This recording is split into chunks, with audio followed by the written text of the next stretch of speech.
వారి యొక్క వ్యాఖ్యానాన్ని మనం సేవిస్తే ఆ కళ అనే దానిని వ్యాఖ్యానిస్తూ కం లాతి ఇది కళ, భగవంతుని పట్టుకొని వచ్చి ఇచ్చున్నది. అంటే పరమాత్మ. కం భగవంతుని లాతి పట్టుకొని వచ్చి ఇచ్చున్నది. మరి వీళ్ళందరికీ భగవంతుడు ఇచ్చిందా లేదా వేడుగాను. కనుక కళ అంటే మంత్రం అండి. భగవంతుని మనకి ఏది సిద్ధింపజేసేది మంత్రం కదా. ఆ మంత్రం మరి లోకంలో మనం చూడటం లేదు, వింటూ ఉంటామా, కథలు చదువుతూ ఉంటామా. ఏదో మంత్రం వేశారండి, వశీకృతులైపోయారండి. మరి ఆ మంత్రమే వేశాడు కృష్ణ భగవానుడు వేడుగానంలో. అందుకని వశీకృతులే వెళ్ళిపోయారు కదండి. సరే, అసలు విషయానికి వద్దాం. ఇప్పుడు కొందరు గోపికలు, ఒక గోపిక కాదు, విష్ణు పురాణం గోపిక అన్య అన్నట్టు ఆయన. ఎందుకంటే 6000 శ్లోకాలే పరాశర మహర్షి చెప్పాడు కనుక ఒక గోపికని చెప్పాడు. కనుక వీళ్ళు మాత్రం దక్షుడు మిగిలి చలోచన అంటారు భాగవతంలో. 18,000 శ్లోకాలు కనుక అనేక మంది గోపికలు ఇలాగే శరీరాన్ని విడిచిపెట్టి జహుర్ విరహజం తాపం అన్నారు కదా, గుణమయం దేహం, ఈ శరీరాన్ని విడిచిపెట్టేసి భగవంతుని పొందారు కొందరు వేడుగానాన్ని వినడం వలన. ఏమిటి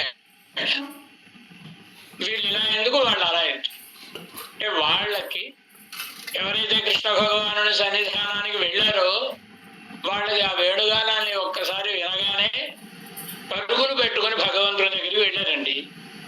పాట వింటే పరిగెత్తుకుని వెళ్ళిపోతారండి. అంటే భగవద్రామానుజులు శ్రీభాష్యంలో సమన్వయాధికరణంలో శబరవర్ధిత రాజకుమార కథ ఉపనిషత్తు చెప్తుంది.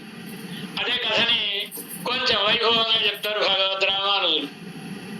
రాజుగారి కుమారుడు తప్పిపోయాడని ఆయన బెంగ పెట్టుకుని, ఆ తర్వాత ఎప్పుడు ఆయన తప్పిపోయిన కుమారుణ్ణి ఎవరో బ్రాహ్మణోత్తముడు పెంచి విద్యాబుద్ధులను కల్పించి మంచి విద్వాంసుని చేసిన తర్వాత ఎప్పుడో ఆయనను చూసినటువంటి ఆ రాజుగారు, మంత్రి గారు, మీ నాన్నగారు మహారాజయ్యా, చాలా గొప్పవాడయ్యా, ఈ రాజ్యాన్ని పాలిస్తున్నాడు, నీకోసమే వెతుకుతున్నాడు అని చెబితే, ఈ కుర్రవాడికి ఎప్పుడెప్పుడు మా తండ్రి గారి దగ్గరికి వెళ్ళిపోదామా అని 16 ఏళ్ళు వచ్చే వరకు తండ్రి దగ్గరికి వెళ్ళాలని అనిపించే వీరికి ఇవాళ తండ్రి దగ్గరికి పరుగులు పెట్టాలని ఎందుకు అనిపించింది అంటే ఆ సంబంధం తెలియడం వలన కదా అని భగవద్రామానుజులు సమన్వయాధ్యాయంలో ఈ కథ చెప్తే, దాని వల్ల వ్యాఖ్యానం చేసిన శృత ప్రకాశికారులు కుశలవగాథ కుశల సమాధి స్మర్తవ్య అంట.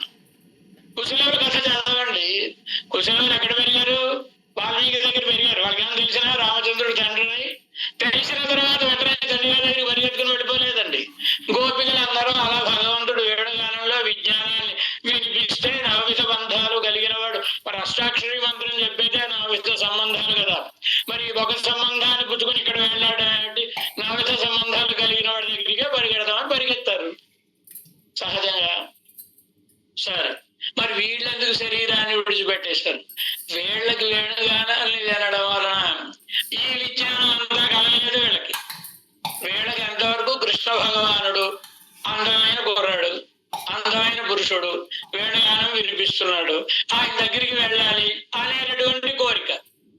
ఆ కోరికతోటి వెడితే వాళ్ళని స్వీకరిస్తే కృష్ణ భగవానుడి తప్పు. ఆయన లోకానికి ధర్మబోధ చేయడానికి వచ్చినవాడు. ఇలాంటి వాటిని ప్రోత్సహించవచ్చునా? భగవంతుడు ప్రోత్సహించకూడదుగా. కానీ వాళ్ళకి భగవంతుడి మీద ప్రీతి ఉంది. కానీ ఆ ప్రీతి ఈ శరీరంలో భగవంతుడితో కలిసి ఉండగలిగిన ప్రీతి కాదు. కనుక ఆ శరీరాన్ని అక్కడ విడిచిపెట్టించేసి ఏదైనా కోరిక భగవంతుడి మీదగా తన దగ్గరికి ఆత్మని చేర్పించుకుంది. ఇది తారతమ్యం. భాగవతం అంటే చాలా గంభీరమైందండి. ఏదో అరకొరగా పైనుంచి చదివేసి కృష్ణుడు జారుడు చౌరుడు ఇష్టం వచ్చినట్టు మాట్లాడకూడదు. చదివినవాడు మాట్లాడే మాటలు చదివినవాడు మాట్లాడు కదండి. కనుక అవతార రహస్య జ్ఞానం, భగవంతుడితో మనకి సంబంధం తెలియాలి. సంబంధ జ్ఞానం అది తెలియక మనం వాళ్ళ వెనకాతలు వీళ్ళ వెనకాతలు తిరుగుతున్నాం, వేటి వెనకాతలు. అది తెలిస్తే ఆయనను మనం విడిచిపెడతామా? విడిచిపెట్టంగా. ఇది తెలియాలి. ఆయన అవతరించిన పరమాత్మ తెలియాలి. తెలిస్తే ఆయన ఎందుకు ప్రీతి కలు. ఇప్పుడు గోపికలు వచ్చారు కృష్ణ భగవానుడి దగ్గరికి. ఎందుకు వచ్చారు వీళ్ళు గోపికలు మన దగ్గరికి? వాళ్ళు అందమైన ఆడవాళ్ళు, నేను అందమైన మగవాడిని కనుక నా దగ్గరికి వచ్చారు అనుకుంటున్నాడేమో ఆయన. కాదు కాదు, నువ్వెవరో మాకు తెలుసును, నువ్వు పరతత్వం అని తెలుసు. తెలుసును. అదేగా ముక్తి హేతు అని చెప్పాడు. అవతార రహస్య జ్ఞానాన్ని భగవానుడికి విజ్ఞాపనం చేస్తున్నారు. గోదాదేవికి ఆదర్శం ఎవరండి? గోదాదేవికైనా ఆవిడ తండ్రులు ఆళ్ళవార్లకైనా ఆదర్శం గోపికలే. ఏం చెప్తారు గోపికల్ని? ప్రేమ పథాచార్య. ప్రేమ అంటే ఎలా ఉండాలో లోకానికి తెలిపిన ఆచార్య స్థానీయులు గోపికలు. కనుక ఆడవాళ్ళు గోపికలలా, గోదాదేవి గోపికలా మారి తమ యొక్క శ్రీ సూక్తులను నిర్మించారు కదండి మనకి.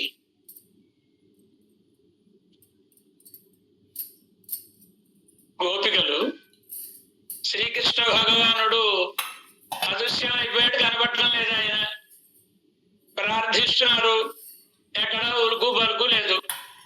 అప్పుడు గోపికలు ఆలోచించుకున్నారు, ఓహో ఈయన మనమేదో మామూలు స్త్రీలు పురుషుడు ప్రేమించి వస్తున్నామేమో, ఇది తప్పనుకుని బహుశా కనబట్టం లేదేమో ఆయన, మాకు నువ్వెవరో తెలుసును, మేం కేవలం కాముకురాండ్రం కాము చెప్పడం కోసమని నకలు గోపికా నందనో భవాన్ అఖిల దేహినామంతరాత్మదృక్ విఘన సార్థితో విశ్వగుప్తయే సఖ ఉదయవాత్ సాత్వతాంకులే.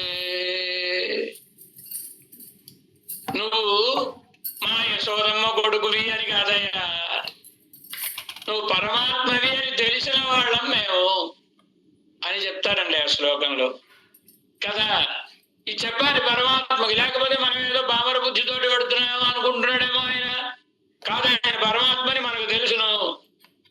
మనకు భాగవతం చదివితే అవన్నీ విశేషంగా మనకి బోధపడతాయి కదండి. పరీక్షించకుండా భగవంతుడు కూడా అలా అనుగ్రహించడండి. లోకానికి తప్పుడు సందేశాన్ని ఇచ్చినట్టు అవుతుంది కదా. అందుకని ఆయన పరీక్షించి, ఒరే నాయన భాగవతం చదవండిరా, నేను వాళ్ళు స్త్రీలని వాళ్ళతోటి నాట్యం ఆడానా, వాళ్ళ జీవులు, నేను పరమాత్మని అయినా ఏమిటి, వాళ్ళు అసలు ఆ తత్వజ్ఞానం గలవాళ్ళ లేకపోతే పామర స్త్రీల ఏమిటి, భాగవతం చదివితే తెలుస్తుంది. భాగవతం చదవరు గోపికలు, కృష్ణుడు ఏదో డాన్సులు ఆడేశారు అనుకుంటే అయిపోయింది అంతే. అంటే వీడు బొబ్బుల్లో డాన్సులకి ఆ డాన్సులకి తేడా లేదండి. కనుక అంటే అంతకంటే బుద్ధి ఎదగదు. కానీ అయితే ఆ ప్రక్రియ ఎందుకు ఎంచుకోవాలంటే, పోని ఈ వంకనైనా ఏవో డాన్సులు చేశారు, చదువుదామనైనా చదువుతాడేమో అని ఈయన పామరులను కూడా ఆకర్షించడం కోసమని ఈ ప్రక్రియలో భగవంతుడు చేశాడండి. మనకి దొంగతనం అంటే ఇష్టం, మరి మెరుకులు తెలుసుకోవాలంటే భాగవతం చదువుతారేమో అని దొంగతనం చేస్తాను, రెండు మీకు అందరికీ పాఠం చెప్తాను అంటాడు ఆయన. ఇలా ఆకర్షించడం కోసమని, ఆకర్షించిన తర్వాత తీగా ఉంటుందని గ్లూకోజ్ మాత్రం వేసుకుని అందులో టీచర్ పని చేసినట్టుగా ఆ భగవంతుడి చరిత్రను చెబితే అందులో విషయం ఏదో పని చేసి మనము బాగుపడతామని భగవంతుడి యొక్క ఉద్దేశం కదండి. ఇప్పుడు గోపికలు కూడా భగవానుడికి ఆయన అవతార రహస్య జ్ఞానాన్ని తెలిసిన వాళ్ళని విన్నపని చేస్తున్నారు. ఒకసారి పాసురానుసంధానం చేద్దాం. ఒరుత్తి మహానాయ్ పిరందు, ఒరుత్తి మగనాయ్ పిరందు, ఓరిరవిల్ ఓరిరవిల్, ஒருத்தி மகனாய் ஒருத்தி மகனாய் ஒளித்து வளர ஒளித்து வளர தரிக்கிலானாகி தரிக்கிலானாகி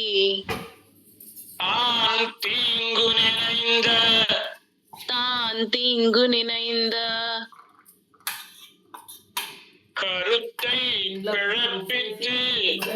கருத்தை பிழப்பித்து கஞ்சன் வயிற்றில்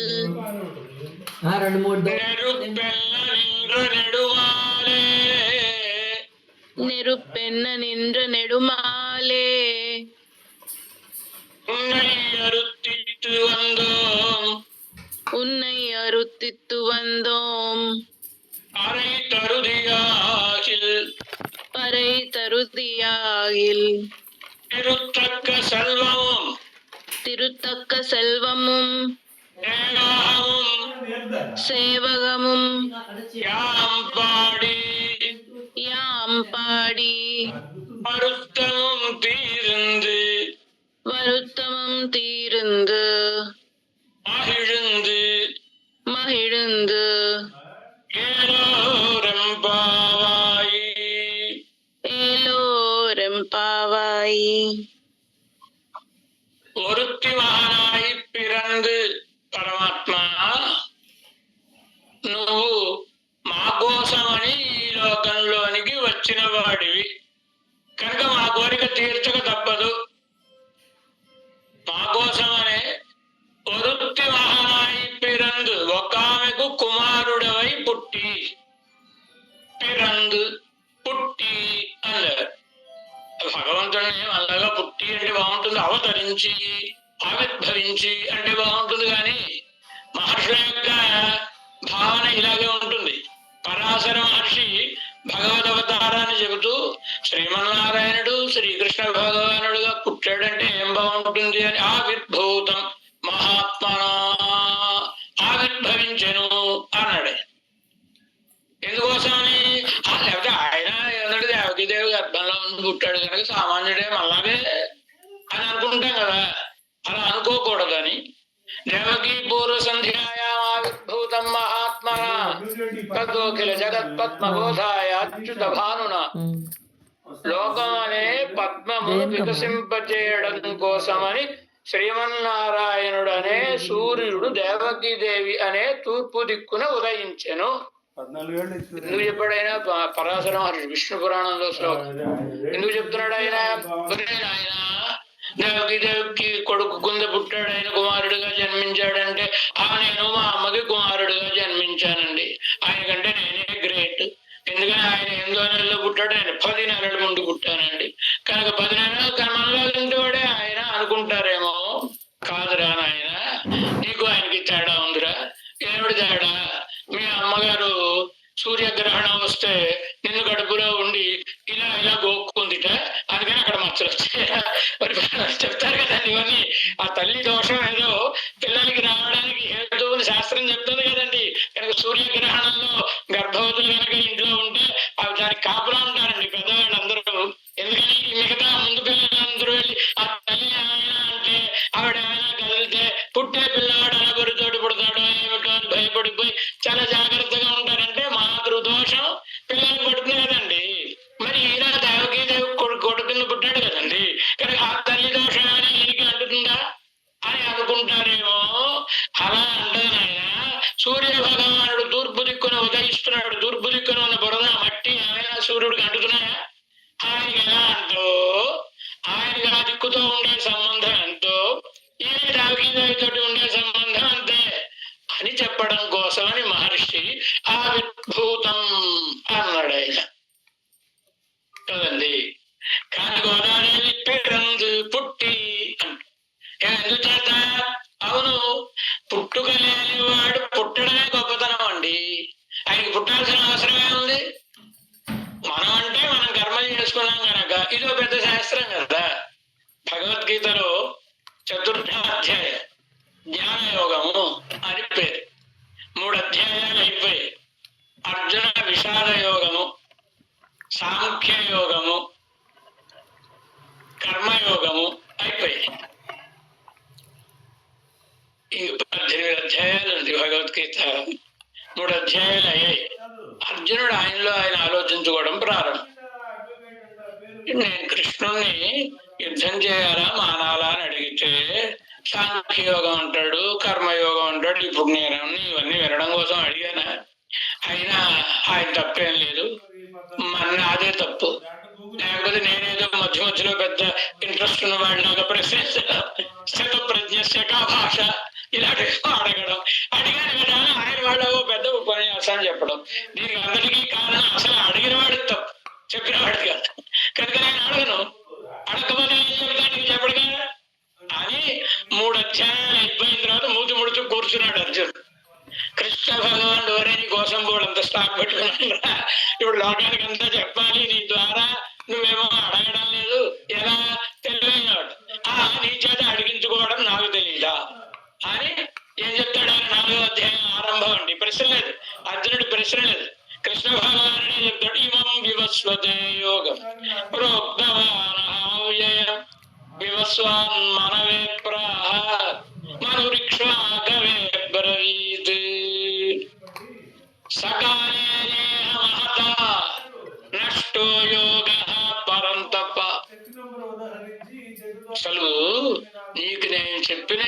కర్మయోగాన్ని పూర్వం సూర్యుడికి చెప్పాను నేను.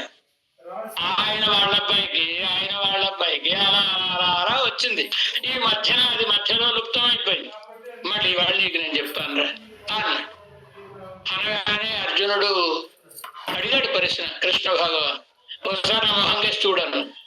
చూశాను రా, బాగానే ఉన్నావు కదా అంటే, ఏలే నా చెవుల్లో క్యాలీఫ్లవర్ పూలు కనిపిస్తాయి అడిగాడు.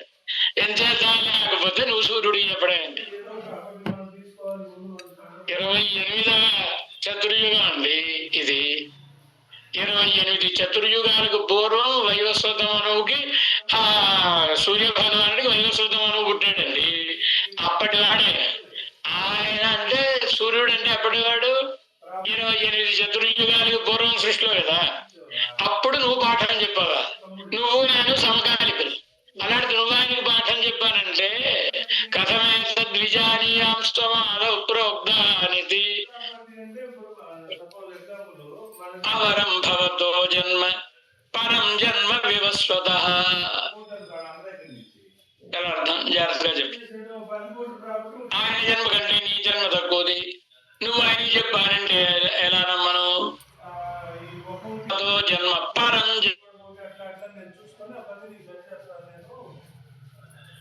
చెప్పారంటే ఎలా నమ్మను అని అర్థం చెప్పుకోకూడదు. ఇంచేతంగా జాతి వివక్ష కాదు, కాల వివక్ష. ప్రశ్న ఏంటి? ఎప్పటివాడో సూర్యుడు, ఇప్పటివాడే నువ్వు ఆయనకి చెప్పారంటే నేను ఎలా నమ్మేది? ఇది అర్జునుడు అడిగాడండి. అడిగా దొరికవు పద అని ఇంక వాళ్ళ భాష చెప్పడం ప్రారంభించాడండి. బహూని వ్యతీతాని జన్మాని తవ చార్జున తానయహం వేద సర్వాణి నత్వం వేత్త పరంతప. ఏమన్నాడైనా? దీన్నే శాస్త్రంలో ఒక మర్యాద, ఉత్తర ప్రశ్న ఉన్నేయ. చెప్పిన సమాధానాన్ని బట్టి ప్రశ్నను ఊహించుకోమన్నాడు. అర్జునుడు మనలాంటి పామరుడు కాడు. ఈయన భగవానుడని తెలియని వాడు కాడు.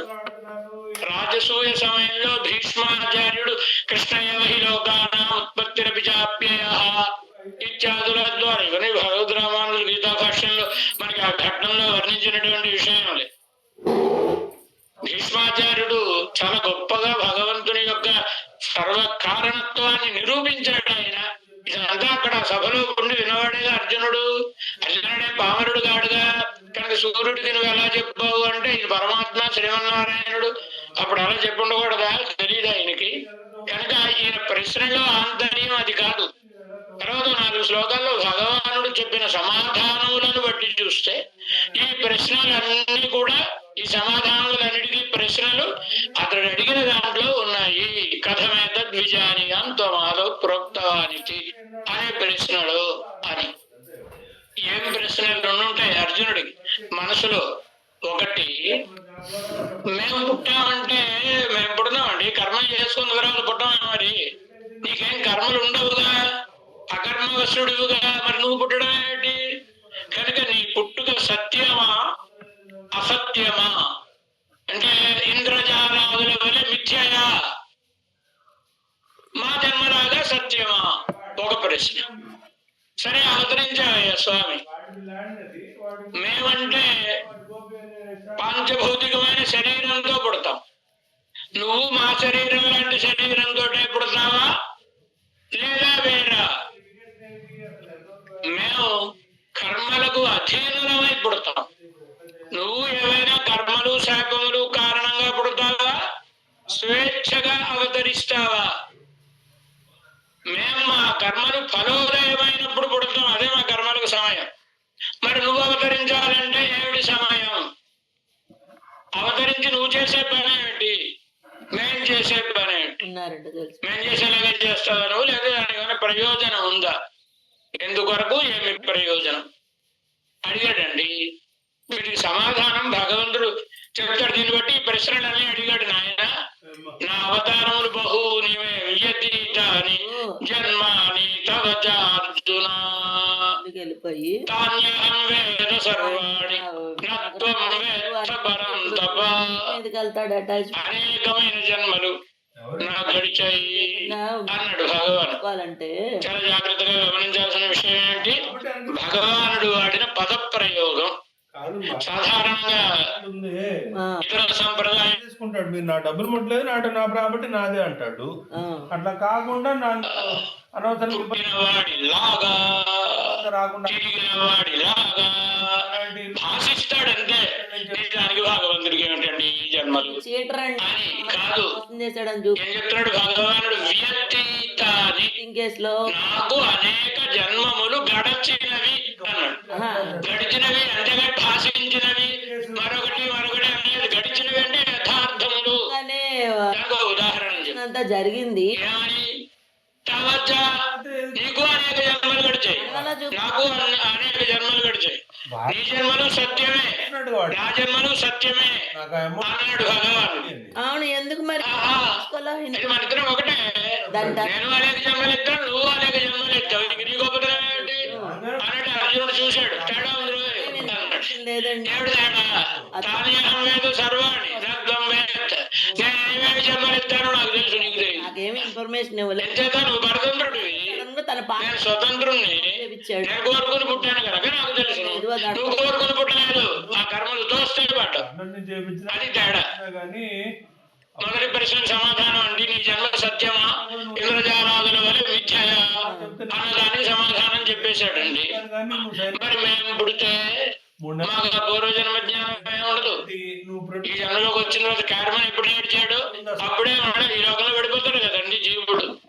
మరి కుదరకు ఏదో ఒక జన్మలో బాగా ఓ జన్మ మరొకటి చెక్ నెంబర్ నీకు అలా ఉంటాయా? నుంచి ఇష్యూ అయిందని నేను నా స్వభావాన్ని విడిచిపెట్టకుండానే అవతరిస్తాను. రమేష్ అయినా మన అజోపిషన్ ఇచ్చాడుగా అవ్యయాత్మ భూతానామీశ్వరోపిషన్ ప్రకృతిం స్వాం అధిష్ఠాయ సంభవామి ఆత్మమాయయా. అమ్మాయి పేరుతో నీకు నాకు అదే తేడా అర్జున. ఏడు తేడా? నువ్వు పుడుతున్నావా? నేను పుడుతున్నాను కానీ పుట్టడం లేదు అన్నాడు. ఏదో మాట చెప్పు, పుడుతున్నావా పుట్టడం లేదా? అజోపిషన్ సంభవామి, పుట్టుక లేని వాడినకు పుట్టుతున్నాను. ఎవరైనా అలా పుడతారా? శంఖం చక్రం అన్ని పట్టుకుని పుట్టారంటే ఎక్కడైనా సాధ్యమా లోకంలో ఎవరైనా అలా పుట్టడం? కనుక నేను పుట్టినా పుట్టుక లేని వాడినకు పుడతాను. అజోపిషన్ అంటే నాశనము లేని వాడి నగుచు అంటున్నా ప్రూఫ్ లో. ఎవరమ్మా? శ్రీకృష్ణ భగవానుడు అండి. భాగవతం లేదా భారతం ఏం చెప్పినా అవతారం చాలించి వెళ్ళిపోయాడు. ఎక్కడ వెళ్ళిపోయాడండి? ఆ తర్వాత కాలంలో ఎంతమంది భక్తులు ప్రార్థిస్తే ప్రత్యక్షమయ్యాడండి ఆయన. మరి ఆయన వెళ్ళిపోయినట్ట ఉన్నట్ట కృష్ణ భగవానుడు అవ్యయాత్మ, నాకేం నాశనం లేదురా. భూతానామీశ్వరోపిషన్, అందరినీ శాసించే వాడిని అగుచ్చు. వాడికి వడ్డీ ఉంటది కదా, శాసిస్తాడా? దాని వడ్డీ కూడా మనం ఎవడో నమస్కారం పెట్టద్దారా కృష్ణుడికి అన్నాడు దుర్యోధనుడు. సభలోకి వెళ్ళాడు ఈయన. ఆశ ప్రతిపేదిరే, వాడు అనుకోకుండానే కృష్ణ భగవాను చూడగానే రెండు చేతులు జోడించి వచ్చావా కృష్ణ నమస్కారం అన్నాడు. మనం ఎందుకన్నారు వాళ్ళు? భూతానామీశ్వరోపిషన్, అందరినీ శాసించేవాడిని నేను కనుక ఈ స్వభావాలేవి అజహదేవా, స్వస్వభావం అజహదేవా. భాష్యకారుడు వాక్యాలు అక్కడికి. కనుక తన స్వభావాన్ని విడిచిపెట్టకుండానే ఈ లోకంలోకి వచ్చి అవతరిస్తానన్నాడు భగవానుడు. కనుక అర్జునుడి ప్రశ్నకు సమాధానం, మీలాగా మరపు తరపులే ఉండవురా నాకు, నేనుగానే అవతరిస్తాను. తరువాత మరి మేము ఈ లోకంలో అవతరిస్తే శరీరం ఒక్కొక్క జన్మలో శరీరం మారిపోతూ ఉంటుంది కదండి. ఏ జన్మలో ఉంటే మనకి ఆ జన్మకు సంబంధించిన జ్ఞానమే ఉంటుంది. ఒకవేళ పోని అనుకున్నాం, కాసేపు స్వర్గం నుంచి దిగి వచ్చాం అనుకుందాం. నిజంగా స్వర్గం గుర్తుండుంటే మనకి నరకమైంది కదండి. ఈ కేళ్ళపులు కాళ్ళపులు ఏముండవు కదండి. అక్కడ ఎంత హాయిగా ఆనందంగా ఉంటామండి. కనుక భగవంతుడు మరిపించేశాడు వాడికి. ఈ జన్మలో అవేం గుర్తులేవు. ఒకవేళ ఏ చేవ కింద పుట్టున్నాం అనుకోండి, కిందటి జన్మ అది గుర్తుంది అనుకోండి. మనం ఆ చేవని చూసినప్పుడల్లా చెవలన్నింటి పట్టుకొని ఇంట్లో పోస్తామండి.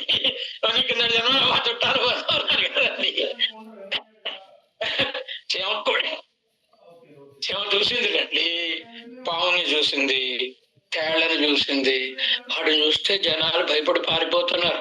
అమ్మో అది కుడితే ప్రమాదం, ఇది కుడితే మరణిస్తామని. మనకు ఏమి చేత కాదు కనుక మనందరూ తీసి వారేస్తున్నారని తపస్సు చేసింది. ప్రత్యక్షమైన భగవంతుడు ఏ వరం కావాలి స్వామి నేను కుడితే చచ్చిపోవాలంది, తథాస్తాను. కుడితే చచ్చిపోవాలని కానీ కుట్టించుకుని వాడితే కుట్టించుకుని చెప్పలేదండి. బ్రహ్మదేవుడు ఆయన వర్షంలో ఆయన అర్థం తీసుకున్నాడు. అలాగే తథాస్తు కుట్టగానే నీకు మోక్షం వద్దు అన్నాడు. ఇది కనుక ఇవేమి గుర్తుండవు మనకి. మరి భగవంతుడు అవతరించినప్పుడు ఆయనకి ఏమేమి అవతారాలు ఎత్తాడు అన్ని గుర్తుంటానే ఉండవా? ఉంటాయి. ఎందుకని ఆయన కర్మపరశుడై వచ్చిన వాడు కాదు కదండి. భూతామీశ్వరోపి సన్ ప్రకృతిం స్వాం అధిష్ఠాయ. ప్రకృతి అంటే ఆయన దివ్యమంగళ విగ్రహం, నిత్య విభూతిలో ఉండే పంచోపనిషన్మయమైనటువంటి దివ్యమంగళ విగ్రహం. ఆ విగ్రహంతో మళ్ళీ ఈ లోకంలోకి వచ్చి నేను అవతరిస్తాను. ఆదియం సోది యురువై అంగువైతు ఇంగు పిరంగ. అక్కడ ఉండేటటువంటి దివ్యమైనటువంటి సూర్యాదులకందరికీ కూడా ప్రభను ప్రసాదించేటటువంటి కాంతివంతమైన తస్య భాష సర్వమిదం విభాతి అని ఉపనిషత్తుల చేత ఉగ్గడింపబడిన కీర్తిని కాంతిని కలిగిన చెత్తడే సూర్య భగవానుడు ఏ తేజస్సు ఉందో యచ్చంద్రమసి యచ్చాగ్నౌ. చంద్రుల్లో అగ్నిలో ఏ తేజస్సు ఉందో తేజో విద్ధి మామకం. అటాచ్మెంట్లు ఆ తేజస్సు నాదని తెలుసుకో. తస్య భాష. ఈ సూర్యుడు కూడా కాంతి అక్కడి నుంచి వచ్చిన చెప్తాయి కదండి. కనుక ఆ పరమాత్మది అప్రాకృతమైన దివ్యమంగళ విగ్రహం. అదే చెప్తున్నాడు ఆయన. ఏమని? ప్రకృతి స్వామి అధిష్టాయ. నా శరీరముతోటే నేను ఇక్కడికి దిగుతాను, మీ శరీరం లాంటి శరీరం కాదురా. సరే ఆ శరీరంతో దిగినా స్వభావమైన మారుతుందా? కర్మల వలన ఇతరం వలన మారదు. ఎందుకు మారదు? చెప్పడానికి ఆత్మమాయ. నేను నా సంకల్పంతో నేను ఇక్కడికి దిగవలేను అని దిగుతున్నాను కనుక నా సంకల్పం కారణం, కర్మ కారణం ఎందుకు ఉండదమ్మా? మా శరీరాలు లాంటి శరీరాలా కాదు. మరి ఎందుకు పుడతాను మేమంటే మా కర్మలు ఫలోదయమైనప్పుడు పుడతాం. నువ్వు ఎప్పుడు పుడతావు? యదా యదా హి ధర్మస్య గ్లానిర్భవతి భారత అభ్యుత్థానం అధర్మస్య తదాత్మానం సృజామ్యహం. ఎప్పుడెప్పుడు ధర్మానికి హాని కలుగుతూ ఉంటుందో, గ్లాని కలుగుతుందో, విచారం లేకుండా ఏమి అధర్మం విజృంభిస్తుందో, అది ఏ యుగమైనా సరే నన్ను సృజించుకుంటాను చెప్పాడు పరమ. మరి మేము పుట్టామంటే ఓ పని చేస్తున్నామండి, మనం సంపాదించుకుంటున్నాం కదా, పుణ్యం పాపం. మరి తమరు అవతరిస్తే ఏం చేస్తున్నారండి? పరిత్రాణాయ సాధూనాం వినాశాయ చతుష్కృతాం ధర్మ సంస్థాపనార్థాయ సంభవామి యుగే యుగే. ప్రయోజనం, అవతార ప్రయోజనం ఏమిటో చెప్పాడు పరమాత్మ. సాధు పరిత్రాణ దుష్కృత వినాశన ధర్మ సంస్థాపన, ఈ మూడింటి కోసం అవతరిస్తున్నాను. ఇలా అవతరించిన జన్మ కర్మ జమే దివ్యం. నా జన్మ నా కర్మ దివ్యములైనటువంటివి. ఏవం యో వేత్తి తత్వతః. కలరూపున నా అవతారం ఎవరి గురించి ఎవరైతే తెలుసుకుంటారో వాళ్ళు పునర్జన్మ నైతి, పునర్జన్మను మళ్ళీ ఈ సంసారంలో జన్మించరు. అది మాత్రమేనా? మావేది నన్నే పొందుదురు. ఇది అవతార రహస్య జ్ఞానం. దీనినే చెప్తున్నారండి గోపికలు. నువ్వు ఎవరివో, ఏ కారణంతో ఇక్కడికి వచ్చి అవతరించావో అంత తెలుసును మాకు. నువ్వు మాదేవుడివి. మాదేవుడు మరి మేము పట్టాలిగా. మాదేవుడు మమ్మల్ని విడిచిపెడితే తగదుగా. నువ్వు పరమాత్మ శ్రీమన్నారాయణుడివి, కానీ మా కోసమని ఈ లోకంలో అవతరించావు. వరుత్తి మహానాయి పిరందు. ఒకామెకు కుమారుడివై జన్మించి, ఒకామెకు అంటే ఏం తెలియదా? దేవకీదేవిని, దేవకీదేవికి కుమారుడివై జన్మించి అని చెప్పచ్చునుగా, చెప్పరు. ఏం చేత? పెద్దవాళ్ళ పేరు మనం నోటితోటి ఉచ్చరించొచ్చునా? ఉచ్చరించకూడదు కదా. ఏం చేత? దేవకీదేవి అదే ఇప్పుడు అదంతా సాక్షాత్తు భగవానుడు తీసుకోకుండా రామావతారంలో రామచంద్రుడిగా పుట్టచ్చు, బలమైన పాయింట్ మానవుడుగా పుట్టాడు ఆయన, మామూలు శిశువులా పుట్టాడు ఆయన. ఎక్కువ వచ్చాయి. కానీ కృష్ణ భగవానుడు అనగాదుగా మీరు పెట్టారు దివ్యమైనటువంటి ఆ రూపం పట్టుకుని వచ్చేసాడు ఇక్కడికి ఈ లోకంలోకి. కదా అదే రూపంతో కంది కదండి ఆవిడ. కనుక దేవకి బ్రహ్మస్తంధమయాచత సుతకామ్యత నువ్వు పెట్టావు కాపరే భాష ఏష అంటారు. నువ్వు దేవకి దేవుడు తల్లి లేదండి, పరమాత్మ నా కొడుకు కావాలని కోరుకుంది. బలం పరమాత్మగానే పుట్టాడుగా, శంఖ చక్రములు చతుర్భుజములు వాడితోనే ఆవిర్భవించాడు కదా. కనుక ఇలాంటి కోరిక కోరుకున్నటువంటి వాడు బ్రహ్మస్థానంధయం అంటే అదే పరమాత్మే కొడుకు కావాలనుకుంది, అలాగే పుట్టాడు కదండి. కనుక ఒరుత్తి మహానాయి పెరందు దేవకి దేవి లాంటి గొప్పవాడు మరొకడు లేరు గనక ఒక కుమారుడై జన్మించి ఇప్పుడు ఎందుకు ఫోన్ చేసి మాట్లాడుతున్నావు? ఓ రెరవిల్ ఒకే రాత్రులు ఒరుత్తి మహానాయి ఒళిత్తు వళరా ఒకామెకు కుమారుడవై ఒళిత్తు వళరా దాగి పెరుగుతూ ఉంటే యశోదాదేవి ఓరెరవిల్ ఒకే రాత్రి అండి. ఆ రాత్రిలో మధురలో అవతరించాడు భగవానుడు. చిన్న చిన్న రాత్రి మధుర నుంచి బృందావనానికి గొల్లపల్లి వెళ్ళిపోయాడు, వ్రజానికి వెళ్ళిపోయాడు ఆయన. ఆ రాత్రి అంత గొప్పది. పుట్టుకలేని పరమాత్మ ఒక నగరంలో ఆవిర్భవించేలా చేసిన రాత్రి. మధురలో ఉండేవాడికి ఎంత భాగ్యం అండి. భగవంతుడు అంతటి వాడు మధురలోకి వచ్చి పుట్టాడు. అదృష్టం ఏంటంటే భాగ్యము దౌర్భాగ్యం రెండు తెలిసి రాజు వెంటనే అంత భాగ్యము దౌర్భాగ్యం అయిపోయాయి. ఏమంటే రాత్రి అక్కడి నుంచి వెళ్ళిపోయాడు పెరివాచ్యాన్ని వెళ్ళి. తెలీదంట అద్భుతమైన ఇక్కడ ఓరవి అంటే ఆ రాత్రి ఎట్లాంటిది. భగవంతుడు మధురలో అంతకుముందు మధురని కీర్తించేశారు. మధుర నగరి పుణ్య పాపహరి శుభ యస్యాం జాతో జగన్నాథ సాక్షాత్ విష్ణు సనాతన. ఓహో మధుర ఎంత గొప్పది. ఇప్పుడు ఏమైంది ఆ గొప్పతనం అంతా. రాత్రి ఇక్కడ నుంచి బృందావనం వెళ్ళిపోయారండి. కనుక బృందావనంలో ఆ ప్రాంతంలో ఉండేవాడని మేము మధుర నుంచి వచ్చామండి అంటే వాడు నవ్వుతున్నారు. కాబట్టి చెప్తున్నా మధుర అంటే మెట్ట ప్రాంతము, కావాలి బృందావనం అంటే పల్లపు ప్రాంతము.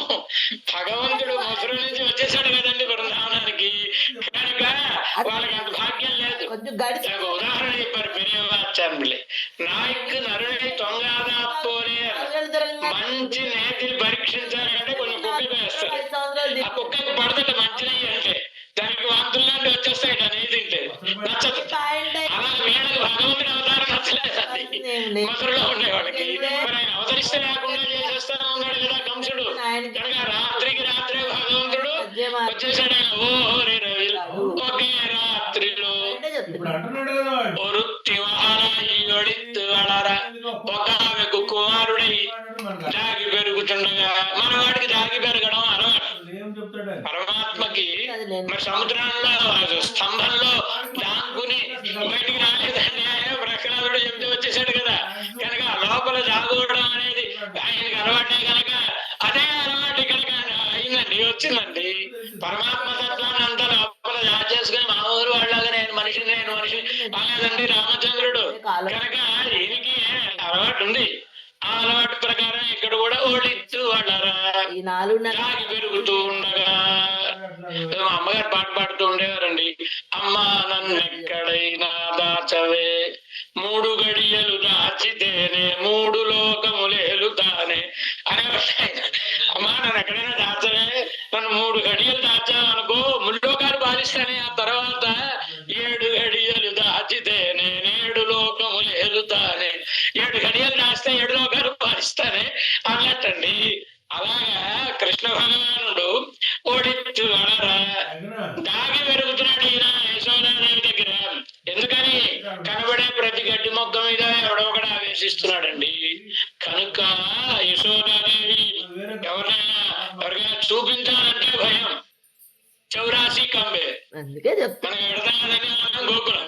ఆ గోకులం వెళ్ళినప్పుడు అక్కడ 84 కంబే అంటే 24 స్తంభాల. ఆ స్తంభాలను అంటే వాళ్ళ ఇల్లు అనుకోండి, మనకు తెలుసు పురిటి ఇల్లు అనుకోండి. కృష్ణ భగవానుడు పుట్టి పుట్టాడు, అసలు ఉండద్దు. ఆయన చూద్దామని పరమశివుడు వచ్చాడు. చెప్తున్నాడు మా భగవంతుడు పుట్టాడండి అది చూడాలనుకుని వచ్చాడు. చెయ్యొద్దు. మా వాడు వస్తున్నాడు చూడలేదు అని ఈయనకి మరి ఆసక్తి ఉంటుందిగా, కనుక ఈయనకి ఆసక్తి. మరి కృష్ణ భగవానుడు చంద్రబాబు మాట్లాడలేడు కదండి. పిల్లలు వాళ్ళ ఆలోచనలు ఎలా చెప్తారు, ఏడుపుతో చెప్తారండి. కనుక ఈయన ఏడుస్తున్నాడు, ఆయన వస్తున్నాడు. పాపం ఈవిడ ఇంతవరకు బాగానే ఉన్నాడు పిల్లాడు, ఇప్పుడు ఇంత కుక్క పెట్టి ఏడుస్తున్నాడు. ఏమిటో ఏం ఆసుర శక్తులు దొరుకుతున్నాయో ఏమిటో తెలియదు. పిల్లవాడిని జాగ్రత్తగా కాపాడుకోవాలి. యశోదమ్మ మాట్లాడారు అదే ఆనంద మందాకినిలో చెప్తాడండి. కొట్ట మనకి మే దాడిపోవాలి. యశోదాదేవి పడుకుంది. కృష్ణ భగవానుడు కలిగింది అదొక్కటే కృష్ణ భగవానుడు ఉన్నాడు, పరిష్కారం. ఆయన కౌగలించుకొని ఉంది ఈవిడ. కట్టేదే లేదు. కృష్ణ భగవానుడి కళ్ళలో ఈవిడ ప్రతిబింబం కనబడుతోంది. కనబడితే ఎవడొచ్చేసారు పిల్లాడు పడుకుంటే, ఎవడొచ్చేసారు పిల్లాడు పడుకుంటే, నేను నిద్రపోతుంటే చూడకూడదు కృష్ణ, చూస్తే కృష్ణ వెళ్తుందేమో అని భయం అండి. పాప అంత అలా రోజు ఆవిడకి యశోదాదేవికి కృష్ణ భగవానుడు అంటే అలా చూసుకుంటుంది ఆవిడ. ఇంతలో బయట నుంచి పరమశివుడు వచ్చాడు, భమ్ భమ్ అని కృష్ణ శంఖం ఊతాడు కదా, అలాగే శివుడు శంఖం ఊతాడండి. ఆయన వీసులకు వచ్చి శంఖం ఊదాడండి. ఊదగానే అయ్యో ఏమిటి ఈ శబ్దానికి భయపడిపోతాడు మా తండ్రి పిల్లవాడు. ఈవిడు బయటకు వెళ్ళి ఏమిటి ఏమిటంటే, అమ్మా బిడ్డను ఒకసారి చూపించు తల్లి, చూసి వెళ్ళిపోతాను అన్నాడు. ఇంకేమైనా ఉందా, మెడలో పాము, ఒంటి నిండా తోలు, ఇవన్నీ చూస్తే బూడిద, ఇవన్నీ చూస్తే జడ్సు కూడా పిలవాడు. ఇప్పుడే కుదరదు, ఇప్పుడే కుదరదు, వేడిరా వేడిరా, నాకేం అక్కర్లేదమ్మా, చిన్న పిల్లని ఒకసారి చూసేసి వెళ్ళిపోతానమ్మా. ఆయన వీధిలో ఉన్న కొద్ది కుర్రవాడికి ఏడుపుశాతం పెరుగుతుంది, మా అమ్మతో ఉంటుంది. దాంతో ఆయన నేను చూడకుండా వెళ్ళాను, ఇవాళ చూసే వెళ్ళాలి. ఏం చేయాలి, ఓ తెరగట్టి తెరగి యువతల వైపునే ఎప్పుడైనా గ్రహశాంతులు చేయాల్సి వస్తే పుట్టిన పిల్లవాడికి నువ్వులో ముఖం చూపిస్తుంటారు కదండి, అలా ప్రమిదలో పోసి తెరకి లోపల వైపు నుంచి పిల్లవాడు ఆయన పిల్లాన్ని చూడటం, పిల్లవాడు ఆయన చూస్తే వాడు బెదిరిపోతాడేమో తెలియదు కనుక అలా చూపించింది అని చెప్తారు కదండి. ఒడిత్తు వాళ్ళరా దాచి పెంచడం అంటే అంత జాగ్రత్తగా పాపం యశోదమ్మ పెంచితే మనవాడైనా అలా దాచేస్తే దాకుండే మనిషి అండి. మన దగ్గర ఇంగుని ఇలా కట్టుకోగా నా దగ్గర లేదంటే అందులో తెలియకుండా ఉంటుందండి. కనుక కృష్ణ భగవానుడు ఒడిత్తు వాళ్ళరా తరికి ఆ ప్రభావంగా బయటికి కొడతానండి. ఆ కంసుడు తరికి ధరించలేనటువంటి వాడి ఏమనుకోవాలి, నిజానికి సరే మనకి శత్రువే, మనల్ని చంపేవాడే, ఎక్కడో పుట్టాడు ఎక్కడో ఉన్నాడు, ఉండనివ్వండి మన దగ్గరకు వచ్చినప్పుడు చూసుకుందాం మనం అనుకోవాలి కదా. ఎక్కడున్నా అసలు మొత్తం ఇలాతరంలో ఉన్న పిల్లలే లేకుండా చేసేయాలనుకునేంతటి పాపిష్టివాడు కదండి.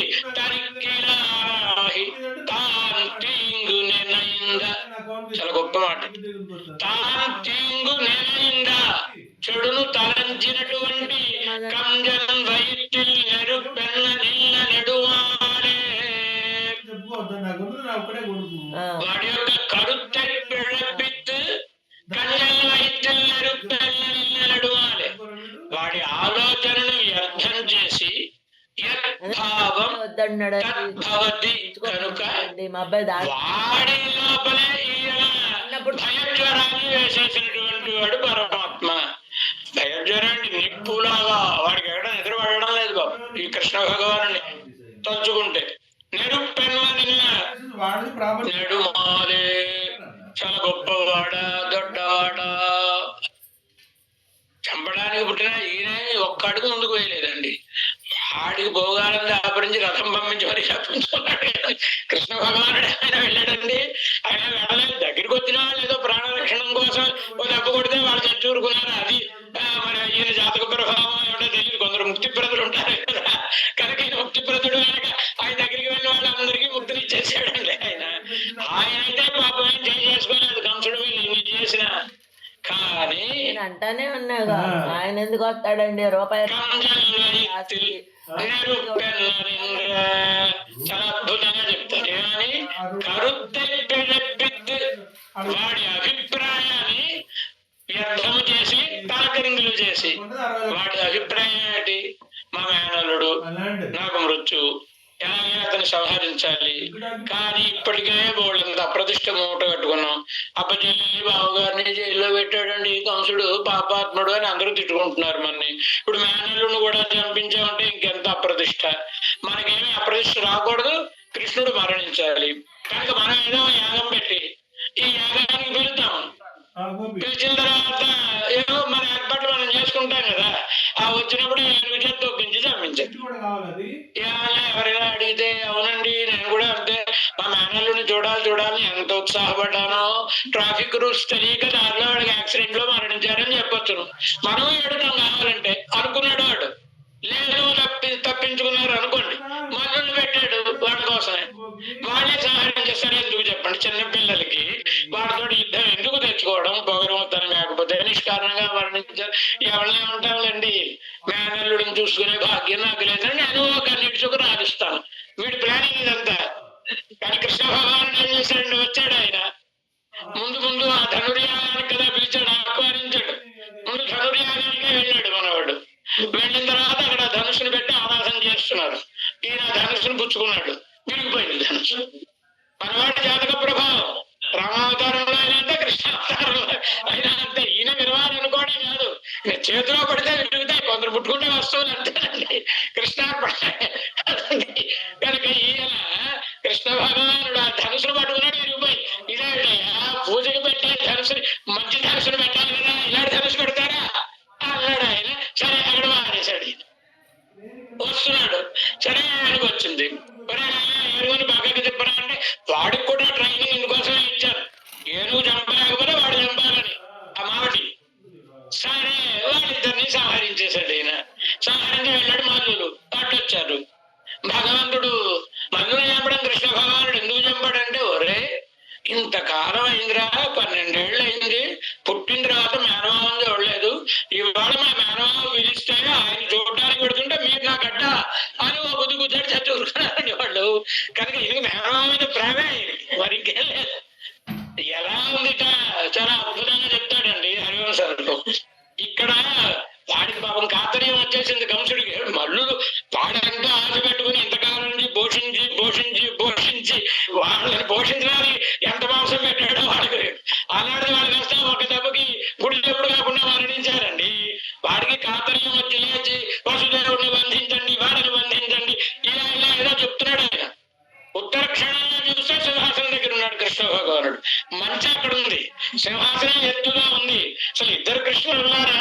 అక్కడ కృష్ణుడు వేరా, ఇక్కడ కృష్ణుడు వేరా తెలియనంత వేగంగా మంచం మీద నుంచి సింహాసనం మీదకి లంఘించాడు భగవాన్.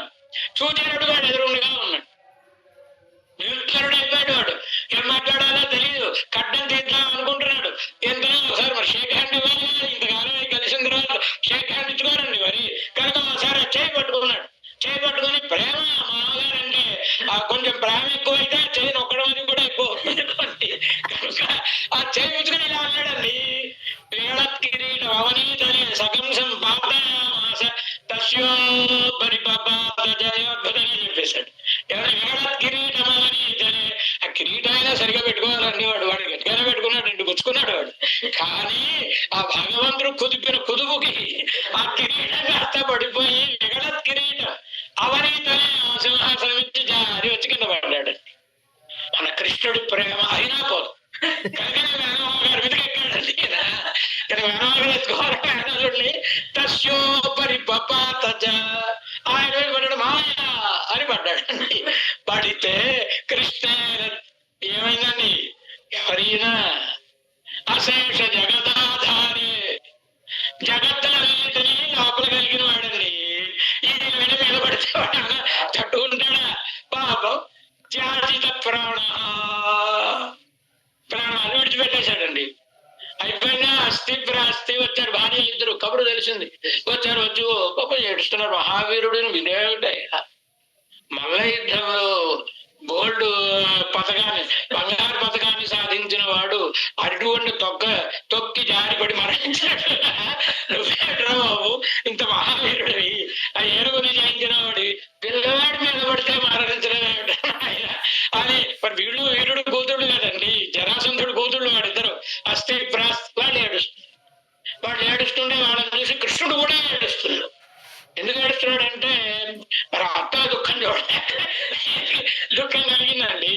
ఆ అత్తలు వాళ్ళు ఏడుపు మానేసి ఏం నాయన మేమాని పొట్టలు పెట్టుకున్నావు మళ్ళీ ఏడుస్తున్నావు అంటే ఏం చేస్తాం, ఎవరికైనా రాసి పెట్టుండాలి. నేను మా ఊరు నుంచి మా మేనమావ దగ్గరికి పెడుతున్నాను, మేనమావ దగ్గరికి పెడుతున్నాను, అందరికీ చెప్పుకుని వచ్చాను, కానీ మేనమావతోటి కలిసి ఉండేవో లేదు, నాకేం చేస్తామని ఇలా దుఃఖించాడండి. కానీ కరుత్తై పెడపిత్తు కన్యల్ వైత్తిల్ కృష్ణ భగవానుడి బహిరంత స్ఫురద్రసం అండి. ఆయన బయటికి చరిత్ర చెప్పుకున్నా ఆనందం, లోపల తత్వం చెప్పుకున్నా ఆనందం కదా. కనుక మహామోహమాక్రమ్య, మోహాన్ని భగవంతుడు సంహరించాను. కంసుడు అంటే ఎవరు? మహామోహం. దేశకులు చెప్తారు యాదాభిషుదైన మహామోహమాక్రమ్య అని. మోహాన్ని ఆక్రమించి నశింపజేసినట్టుగా వాడు ఆ మోహాన్ని నశింపజేశాడు భగవానుడు కదా. కనుక కంజన్ వయత్తిల్ నెరుపెన్న నిన్న నెడుమాలే ఉన్నై అరుత్తిత్తు అందో. వీడు ఎంత పాపం చేసి ఎంతమందిని ఏడిపించాడో కంసుడు. వాళ్ళందరూ వీడిని తలుచుకుని పడినటువంటి వాళ్ళందరి కడుపులలో బాధని పట్టుకొచ్చి ఈ కంసుడి కడుపులో పడేశాడండి. కనుక నెరుపెన్న నిన్న నెడుమాలే, దగ్ధమైపోతూ ఉన్నట్టుగా బాధపడుతూ ఉన్నటువంటి నెడుమాలే. ఆశ్రిత వాత్సల్యం గలవాడ, దీర్ఘమైన వ్యామోహం గలవాడ. అంతేనా? మాలే అనే శబ్దానికి పరత్వం, పరాత్మరుడు పరమాత్మ. నెడుమాలే అని పరమాత్మని నువ్వెవరో మాకు తెలుసున్నాయా కీర్తించారు. సరే గోపికలారా, ఏమిటి ఇలా వచ్చారు మీరు అడిగాడు ఆయన. ఉన్నై అరుత్తిత్తు అందో, నిన్నే కోరుకుని వచ్చాం. ఏ అద్భుతంగా చెప్పేసిందండి గోదాదేవి. ఉన్నై అరుత్తిత్తు అందో అంటే ద్వయమంత్రాన్ని శ్రీమన్నారాయణ చరణం శరణం ప్రపద్యే శ్రీమతే నారాయణాయ నమః, ఇంత మంత్రార్థాన్ని ఉన్నై అరుత్తిత్తు అందంలో చెప్పేసింది. ఏడర్థం? నిన్ను కోరుకొని వచ్చినాము. నిన్ను కోరుకొని వచ్చినాము అంటే అర్థం ఏమిటి? ఫలముగా నిన్ను కోరుకొని వచ్చినాము, ఉపాయముగా నిన్ను కోరి వచ్చినాము. ఉన్నై అరుత్తిత్తు, నిన్ను ప్రార్థించడం, అదేగా ఉపాయం. శ్రీమన్నారాయణ చరణం శరణం ప్రపద్యే, ఉన్నై అరుత్తిత్తు అనే దానికి అర్థం. శ్రీమతే నారాయణాయ నమః ఫలమేమిటి? ఉన్నై అరుత్తిత్తు, నిన్నే ఫలముగా కోరుకొని, నిన్నే ఉపాయముగా కోరుకొని, నిన్నే ఫలముగా కోరుకొని. ఉన్నై అరుత్తిత్తు అందో, నన్ను కోరుకొని వచ్చారా మీరు? నిజం అన్నాడు ఆయన. అయ్యో పరమాత్మ నువ్వే కావాలి, మాకు నీ కోసం వచ్చా. ఊరుకోండరా దొంగ మాటలు, ఏదో పరయి పరయి అన్నారు కదరా, నిన్న కూడా ఏదో అన్నట్టున్నారు మీరు, పరయి అని అన్నారా? నువ్వు పరయి తీసుకోవడానికి వచ్చాము, ఇన్ని మందో పరేదరి అన్నారు కదా మీరు. మరి ఏమిటి పరయి అని మళ్ళా నన్ను కోరుకుని వచ్చానంటే మాట మార్చకండి, యథార్థం చెప్పండి. అంటే పరమాత్మ ఉన్నై అరుత్తిత్తు అందో, నిన్నే కోరుకుని వచ్చాం, కానీ నువ్వు ఊరుకోగా నా దగ్గర కూర్చున్నాడు ఊరికే పెడతారా, ఇంత పరై తీసుకోండి అంటారు, అంటే తీసుకుంటా. పరై తరుణిల్, ఎంత అద్భుతం అండి. పెద్దవారి దగ్గరికి వెళ్ళినప్పుడు ఎలా మాట్లాడాలో గోదాదేవి చెప్తోందండి. పెద్దవారి దగ్గరికి వెళ్ళినప్పుడు వారికి ఏమండి చెప్పండి అనకూడదు, ఏమండి ఇవ్వండి అడగకూడదు. దేవరారికి తిరువుళ్ళం అయితే ప్రసాదించండి అనాలి తప్ప మీరు ఇవ్వండి అని అడగకూడదు. కనుక తరుణిల్, నువ్వు ఇచ్చినట్లయితే నేను వెనక ఇస్తావు. మీకు ఉంటే శోభగా ఉంటున్నారా, ఉంటే శోభగా ఉంటున్నారా అంటావు కదా, అంటే స్వీకరిస్తాం మేము.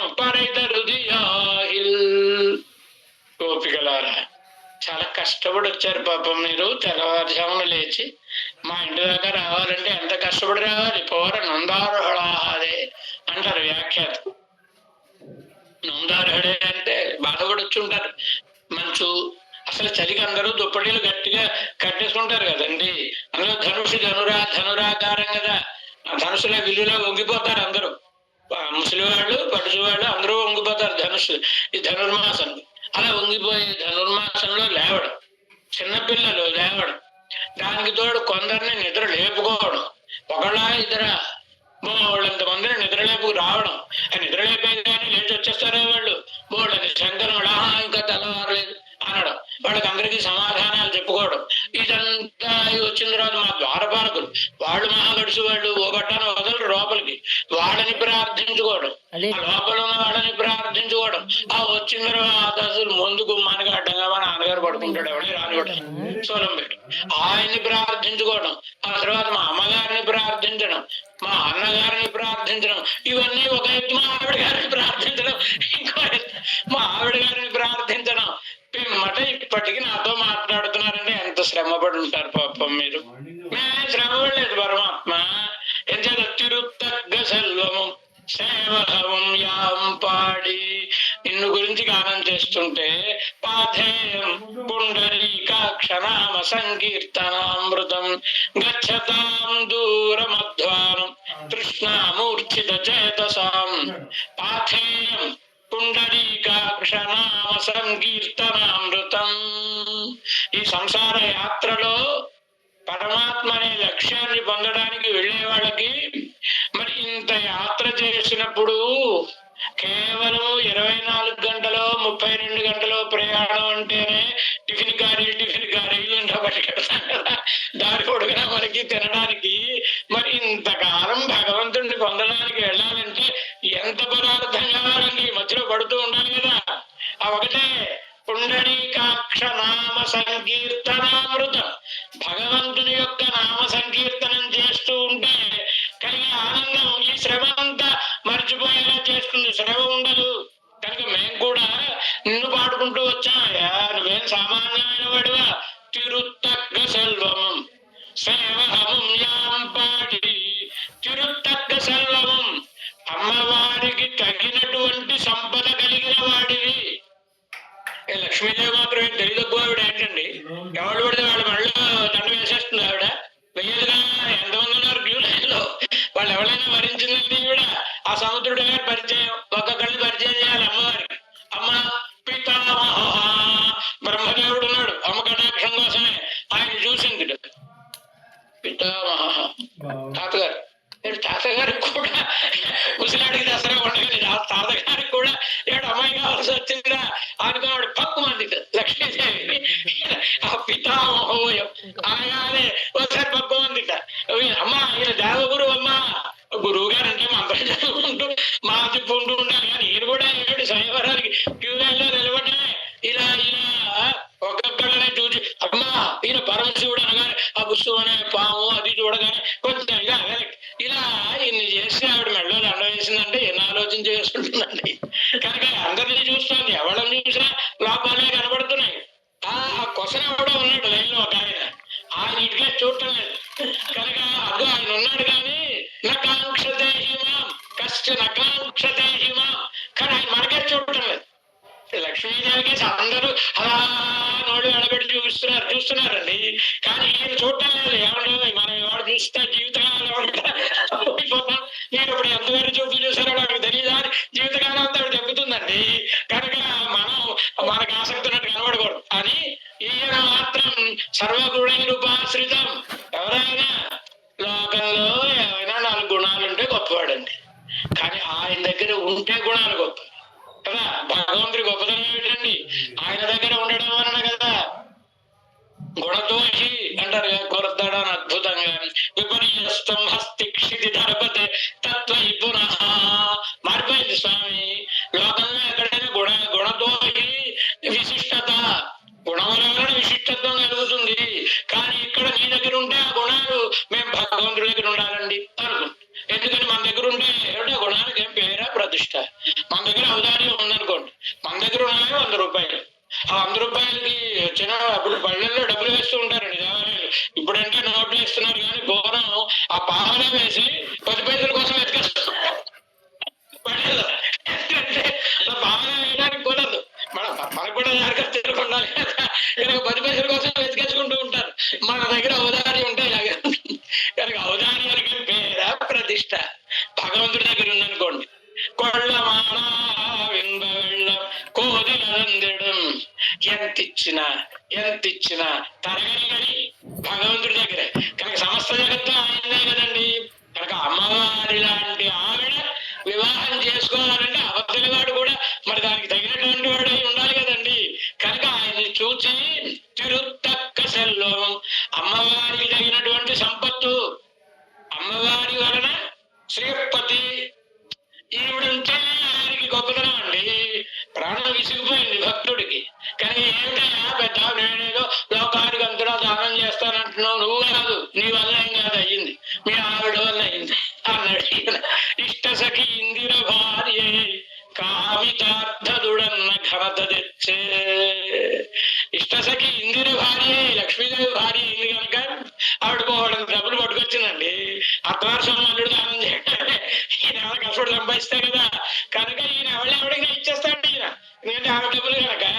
అందుచేత నీకు కీర్తి గాని మొదటి నుండి నీవు దామోదరుడవే చిత్ర చిత్ర ప్రభావ దాక్షిణ్య భావ హత విమత జీవ శ్రీకాకుళాంధ్రదేవ. దాసుల పురుషోత్తముడు చాలా అద్భుతంగా బ్రహ్మదేవుడు ఎవరైనా సమస్త జగత్తుని సృష్టించిన వాడండి కనుక ఆయన తనూజుడై బహు కుటుంబీకుడన్నాఖ్య తెచ్చే. బ్రహ్మదేవుడి సంతానం అంతా ఆయన ఈయన కొడుకు కనుక వీళ్ళందరూ ఆయన వాళ్ళు అయ్యారండి, అంతే కదా. కనుక ఇలా ఇలా ఇలా చెప్తారు కదండి. అఖిల భారగుడన్నాఖ్య తెచ్చే. భూదేవి అందరినీ మోస్తుంది, వాడు భార్య నేను అందరినీ భరిస్తున్నానని అన్నాడు. ఈయన భరించేది భూదేవి అండి, అందరినీ మోసేది కదండి. కనుక ఇట్లా భగవంతుడు తిరుత్తగ్గ సెల్వము ఈవిడ వలన ఆయనకి గొప్పతనం. ఈ అమ్మగారి ఆటలు సాగుతున్నాయంటే నేను మెచ్చుకోవాలండి. ఆయన ఎంత గొప్పవాడు కాకపోతే ఈవిడ ఎక్కే గుమ్మని దిగే గుమ్మడి. మరి నిజంగా ఆయన కట్టడిలో పెట్టాడు అనుకోండి, ఈవిడ ఏ భక్తుడైనా అనుగ్రహించగలదా? వెళ్ళగలండి ఈవిడ. ఆయన స్వేచ్ఛ ఇచ్చేశాడండి భగవంతుడు. కనుక ఈవిడికి గొప్పతనం కలగడానికి ఆయన భార్య కనుక, ఆయన వక్షస్థలంలో కూర్చుంది కనుక లోకాలన్నింటినీ శాసిస్తుంది. ఆయన లోకనాథుడు కనుక. కనుక తిరుత్తగ్గ సెల్వం ఆమెకు తగినటువంటి సంపద కలిగినటువంటి వాడిను ఆ సంపదను సేవహం. డబ్బులు ఎక్కువ ఉంటాయి కానీ మాట్లాడితే భయం అనుకోండి, అలాంటి వాడితో చాలా కష్టం. ఆ వీధిలో వాడిని తీసుకెళ్ళాడు, ఎందుకు వాడు వేరేస్తాడేమో వీడు చూస్తాడేమో భయం. కానీ వీడేం చేయలేడు, వాడి కనుక తీసుకెళ్ళాడు భార్య. ఏం ప్రయోజనం? భగవంతుడు ఆడేవాడు కాదండి, ఒక్కడు ఆవిడ తీసుకెళ్ళి లంకానగరంలో పెట్టాడని సముద్రానికి సేతు కట్టి వెళ్ళి వాడి దుంప తెంచి మొత్తం మూలముట్టుగా ఉన్న వాళ్ళందరినీ సంహరించి పాడేసిన పరాక్రమం అండి. వేరే చరిత్ర అంటే అది. అలాంటి పరాక్రమం కలిగిన వాడు. మరి అమ్మవారు అందుకనే ఎందుకు ఆదరిస్తుంది ఆయన అంటే తిరుత్తగ్గ సెల్వము తిరుత్తగ్గ సేవహం. ఆ లక్ష్మీదేవికి తగినటువంటి సేవహం. లోకంలో డబ్బులున్న వాళ్ళు కూడా మరి మాఫియా వాళ్ళకి భయపడుతున్నారా లేదా, ఎక్కడ ఏం చేసేస్తారో అని. కనుక అది అవసరమే.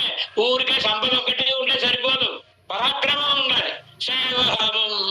ఆ పరాక్రమం కలిగినటువంటి వాడు, వీరచరితం కలిగినటువంటి వాడు పరమాత్మ. ఎడుతుని కలిపి పెట్టాడు కదండి.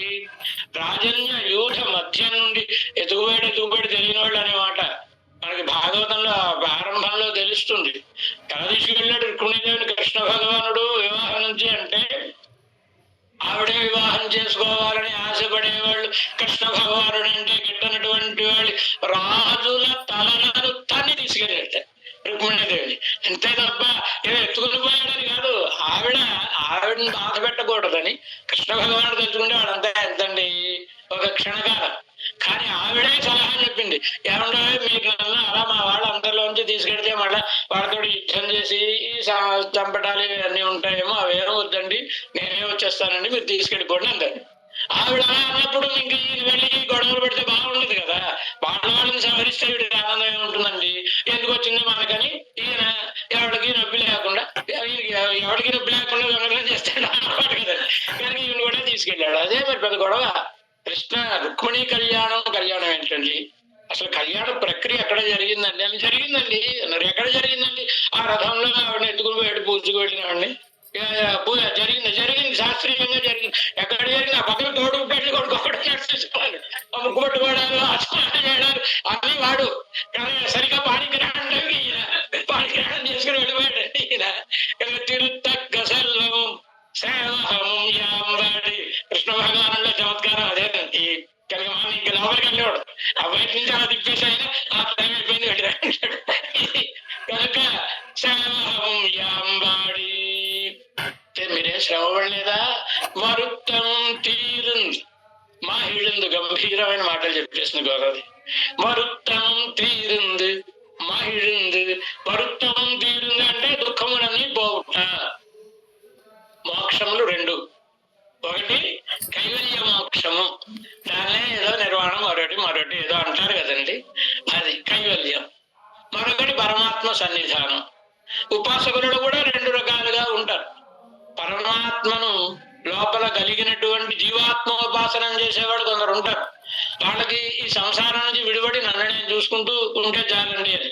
మనలో కూడా అప్పుడప్పుడు ఏమనిపిస్తుంది అంటే, ఏం కోరుకుంటారండి ఎవరైనా ఆఫీసర్ గారు వచ్చి పీటించి వారేస్తాడు అనుకోండి, ఈ ఆఫీసర్ గారు వెళ్ళిపోతే దేవుడా నీకు 100 కొబ్బరికాయలు కొట్టుకుంటారు, నువ్వు వెళ్ళిపోతే. కానీ వచ్చిన వాడు అంతకంటే బాధపడితే ఆ తర్వాత సంగతి. ముందు పడిన బాధల తీవ్రతకి వీడు వెళ్ళిపోతే చాలు, కష్టాలు పోతే చాలు, ఈ శరీరం పడిపోతే చాలు, ఈ కర్మలు పోతే చాలు అనిపిస్తుంది. ఇలా అనిపించి ఒరే నీకు పోతే చాలు నేను సుఖంగా ఉంటాను అని. సుఖం ఉంటుందా? దుఃఖాలు పోతే సరిపోదు, ఆనందం కలగాలి. ఆ ఆనందం అంటే పరమాత్మ. వీడు ఉపాసన చేస్తాడు భగవంతుడిని, భగవంతుడు కూడా అంతిమ స్మృతి వరకు చూస్తూ ఉంటాడు. వీడికి ఏమైనా కొంచెం నన్నేగా ధ్యానం చేస్తున్నాడు, తనను పొందడం కోసమని. ఇప్పుడు చిన్న చితగా సంతానం కోసం కృష్ణ భగవానుడే, ఐశ్వర్యం కోసం కృష్ణ భగవానుడే, కోర్టు కేసుల కోసం కృష్ణ భగవానుడే, ముక్తి కోసం కృష్ణ భగవాను, దేనికైనా కృష్ణ భగవానుడే కదా. కానీ ఆ చిట్ట చివరి సమయంలో శరీరాన్ని విడిచిపెట్టేటప్పుడు అంతిమ స్మృతి, అది లాస్ట్ ఛాన్స్ అంటారు కదా మనవాళ్ళు. ఆ శరీరం విడిచిపెట్టేటప్పుడు తలుచుకోవడం. అప్పటికైనా వీడైనా ఇన్నాళ్ళు నన్ను ధ్యానం చేశాడు కదా, ఎంతసేపు ఆయన నాకు డబ్బులు ఇచ్చేవాడు అని తప్ప నేను బాగున్నాను నన్ను పొందాలని అనిపిస్తున్నా వీడికి. అలా అనిపిస్తే వైకుంఠానికి తీసుకెళ్ళిపోదాం. అలా కాకపోతే ఈ దుఃఖాలన్నీ పోగొడదాం అనుకుని పోగొట్టి, ఎక్కడ విరజ పద్మపురాణం చెప్తుంది, విరజ వైకుంఠ మధ్య దేశం మనం. విరజానదికి వైకుంఠానికి మధ్యలో, నిత్య విభూతికి మధ్యలో ఉండేటటువంటి ప్రదేశం కైవల్యం అనేది. ఇది దుఃఖములన్నీ పోవుట, అంతతో ఆగకూడదు. మహిళంది ఆనందం స్వరూపుడైన పరమాత్మను పొందితే ఆనందం కలుగుతుంది. ఆత్మను పొందితే ఆనందం కలుగుతా అంటే ఆత్మే అడవంత, దీన్ని పొందితే కలిగే ఆనందం ఎంత అడవంత. భగవంతుడా విభూ కానీ అపరిచ్ఛిన్నమైన అపరిమితమైనటువంటి ఆనందం ఆయనను పొందడం వలన కలుగుతుంది. కనుక ఈ రెండు ఉండాలి. ఈ రెండింటినీ చెప్తుంది భగవద్గీతలో. ఏం చెప్పాడు ఆయన? పునర్జన్మనైతే, మళ్ళీ జన్మ ఎత్తాడు. కైలాయాన్ని పొందినవాడు మళ్ళీ జన్మ ఎత్తాడుగా, సరిపోదు. మా వేతి, నన్నే పొందుతాడు, మోక్షం. ఆ రెండు మాటలు ఇక్కడ గోదాదేవి చెప్తుందండి. మరుత్తమం తీరుందు మహిళందు ఏలోరింపాయి అని. ఈ రీతిగా భగవంతుని యొక్క అవతార రహస్యాన్ని గోదాదేవి ఈ భాసురంలో వర్ణించు. అంటే నువ్వెవరో మాకు తెలుసును, తెలిస్తేనే కోరిక కూడా దానిని బట్టి ఉంటుంది అని వర్ణిస్తూ నేటి భాసురంలో ఆచార్య వైభవాన్ని చాలా వైభవంగా వర్ణించారండి. అన్రి ఉలహం అళందాయ్ అడిపోతి ఆచార్య వైభవం 3 అడుగు